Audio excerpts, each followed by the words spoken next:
Let's break it down and really get to the heart of what narcissism means. It's a term we hear a lot these days, but it's often misunderstood or oversimplified. Narcissism isn't just about taking endless selfies or showing off on social media.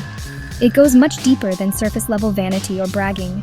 At its core, narcissism is a powerful, ongoing need for admiration and attention, often paired with a striking lack of empathy for the feelings and needs of others. For someone with narcissistic traits, life is a one-way street. Every compliment, every bit of praise, must flow toward them. They crave the spotlight and expect others to play supporting roles in their story. In their minds, they're always the main character, the star of the show, while everyone else fades into the background. Other people's needs and feelings often seem invisible or unimportant to them. But don't confuse this with healthy self-confidence. Narcissism is rooted in a belief that they are superior to others, deserving special treatment and recognition at all times. Ironically, beneath this mask of confidence lies a fragile ego. They often struggle to form real, balanced connections because they're constantly protecting themselves from feeling small or unimportant. Deep down, many narcissists are plagued by insecurity.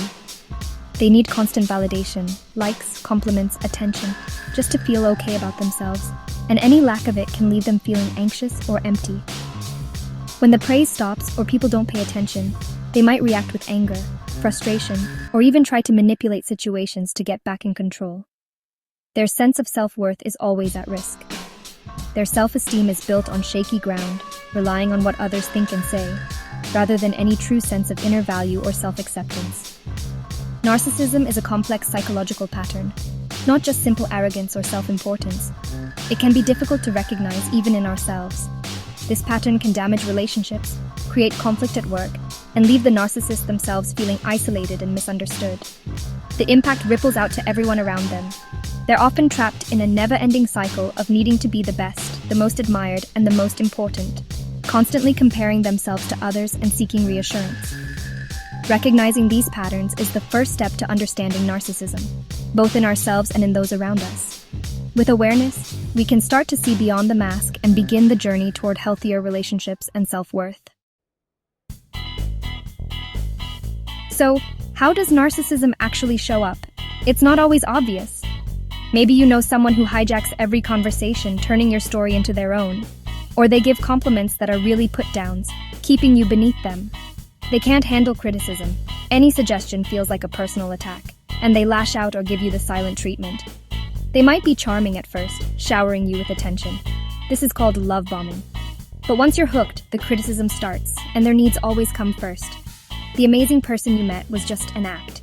That's how narcissism sneaks into everyday life. Let's dig into the traits that define narcissism. First, a grandiose sense of self-importance. They exaggerate achievements and expect recognition without earning it. They crave constant admiration, fishing for compliments and dominating conversations. It's not about connection. It's about using your praise to prop up their fragile self-esteem. When the praise stops, they turn cold or dismissive. A key trait is a lack of empathy. They can't or won't recognize others' feelings. If you're struggling, they get impatient or annoyed that the focus isn't on them. They can be cruel or dismissive without guilt. Finally, they feel entitled, expecting special treatment and believing rules don't apply to them. If their expectations aren't met, they become furious. This isn't just impatience. It's a belief that they're owed more than others. These patterns repeat, damaging everyone around them. That's what makes a narcissist tick. Grandiosity is the big, flashy sign of narcissism. It's the trait that most people notice first. The bold confidence, the sense of superiority, the way someone seems to fill up every room they enter. But grandiosity is more than just arrogance or self-importance. It's a carefully constructed image, designed to impress and dazzle everyone around. It's the person who dominates every meeting, convinced only their ideas matter. They interrupt, dismiss others, and make sure their voice is always the loudest. In their mind, they're the smartest person in the room, and they want everyone to know it. They exaggerate successes, creating a flawless, legendary version of themselves. Every achievement is inflated, every story polished until it shines. They want to be seen as exceptional, even if the reality is far more ordinary. This isn't pride, it's a performance to hide deep insecurity. Underneath the bravado, there's a constant fear of being exposed as less than perfect, of not measuring up. Many narcissists feel worthless inside, so they build a fantasy self to protect themselves. This fantasy is a shield, keeping their true feelings of inadequacy hidden from the world, and sometimes even from themselves. Challenge their grandiosity, and you threaten their fragile self-image. That's why they react with anger. Criticism, even gentle feedback, can feel like a personal attack, triggering rage or defensiveness. They seek out high-status people and things, valuing others for what they represent, not who they are. Relationships become transactional, a way to boost their own image or gain access to more prestige. Relationships feel shallow because it's about status, not connection. Emotional intimacy is rare, replaced by a constant need to impress or be admired. Their grandiosity needs an audience. They crave attention and validation. Without applause, admiration, or recognition, their sense of self quickly unravels. If someone else gets the spotlight, they become jealous or try to sabotage. The success of others feels like a threat, not a celebration. It's not a self-contained feeling. It's a performance that needs a stage. Their identity depends on being seen, admired, and envied by others. Without an audience, their grandiosity falls apart. The mask slips, and what's left is often confusion, emptiness, or pain. That's the heart of narcissistic grandiosity, a dazzling show on the outside, but inside, a desperate need to be seen and valued, no matter the cost. People aren't born narcissists. It's a pattern that's learned and shaped over time, often beginning in the earliest years of life. Childhood is a crucial period, where the seeds of personality are sown. The way a child is treated, the attention they receive, and the emotional environment they grow up in all play a role in shaping their sense of self. One path to narcissism is through excessive praise and a lack of boundaries. When a child is constantly told they're special, unique, or better than others, and rarely hears no, they can start to believe the world revolves around them. This kind of upbringing can teach a child that their needs and desires always come first, and that others exist mainly to admire or serve them. But narcissism can also grow from the opposite experience: neglect, emotional coldness, or harsh criticism.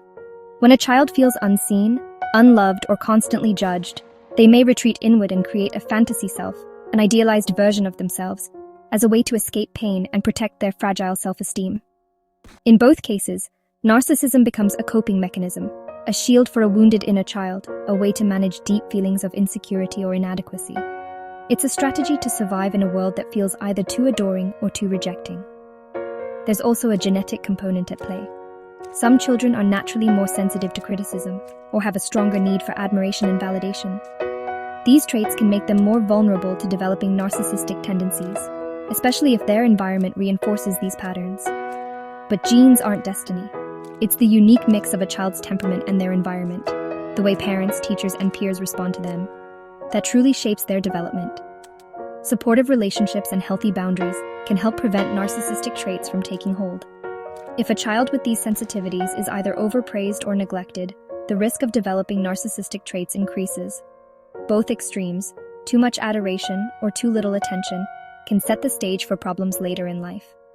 Our culture adds another layer. Social media, reality TV, and celebrity culture all reward and celebrate narcissistic behaviors. We're surrounded by messages that encourage us to seek attention, show off, and chase after likes and followers.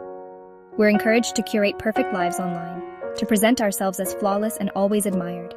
The pressure to be seen and validated can be overwhelming, especially for young people still forming their identities. Of course, culture alone doesn't create narcissists, but it can certainly fuel the fire. It amplifies the desire for attention and admiration, making it harder to develop a balanced sense of self. Our society normalizes and rewards the very behaviors we're talking about, making it easy for narcissistic traits to flourish if the groundwork has already been laid.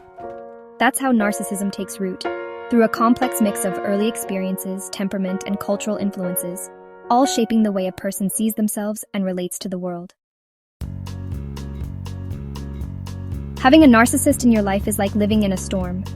Real relationships need respect and empathy. A narcissist can't give that. In romance, one partner does all the emotional work, losing themselves in the process. Narcissistic parents see children as extensions of themselves, pushing them for bragging rights or playing favorites. This creates rivalry and teaches kids that love is conditional. Friendships are one-sided. You're useful until you need support, then you're ignored. Over time, people around narcissists lose self-worth and start doubting their reality. This is gaslighting. It can lead to anxiety, depression, and a loss of confidence. Recovering means rebuilding your sense of self from scratch. So, you've identified a narcissist in your life. Now what? First, accept you can't change them. Trying will only hurt you. Your goal is to protect yourself, not fix them. Educate yourself about narcissism. Their tactics lose power when you recognize them. Knowledge creates emotional distance. You can observe, not absorb their behavior. Stop feeding their need for attention. Don't react emotionally. Use the gray rock method. Be boring, unemotional, and brief. Don't share personal info or engage in arguments. Eventually, they'll seek attention elsewhere. Build a strong support system outside the relationship. Narcissists try to isolate you. Fight back by reconnecting with friends, family, or a therapist. Your support network is your lifeline. Don't let them cut it. Protecting yourself is the priority. Boundaries with a narcissist are non-negotiable. A boundary is a rule for your well-being, not a request. Be clear and firm. If you yell at me, I'll leave the room. State the boundary and the consequence. They'll test you. Expect anger, guilt-tripping, or playing the victim. Hold firm. Don't back down or over-explain. Enforce the consequence every time. Sometimes, the only boundary is no contact, especially if they're abusive. No contact means blocking all communication and avoiding them. It's hard, but sometimes necessary for your mental health. Boundaries are about protecting your peace and self-respect. You have a right to be treated with dignity. Setting boundaries is the foundation of your recovery. After all this, here's some hope. Dealing with narcissism is tough, but it's not a life sentence. If you're living with a narcissist, you can heal and rebuild your self-esteem. Recognizing the problem is the first step. Healing is possible, and it's your right. Can narcissists change? Rarely, but it's possible with long-term professional therapy. It takes admitting there's a problem and committing to real work. Therapies like CBT or schema therapy can help, but it's a long road. Whether you're dealing with a narcissist or see these traits in yourself, don't give up. There's help and support out there. You have the power to choose a better future. Start today.